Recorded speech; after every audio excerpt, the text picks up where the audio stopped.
ဆိုရင်နေရာကပြင်းပေါ့နော်အခုတော့ကျုံမှာတစ်ပိုက်ပြီးတစ်ပိုက်ဟေးအားလုံး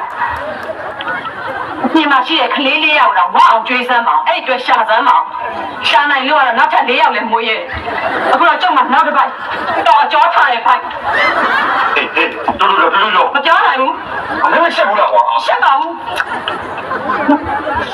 ဒီကလေးကိုဘယ်လိုကျွေးပြီးဘယ်လိုမွေးရမှာကိုမသိဘူးလောလာရတယ်လို့လားဟဲ့ငါလေယူပြီးအမပြီးငါဒုက္ခပြည့်ပြီဆိုပြီးဒီလောလာရတယ်ပြီမို့လားဟဲ့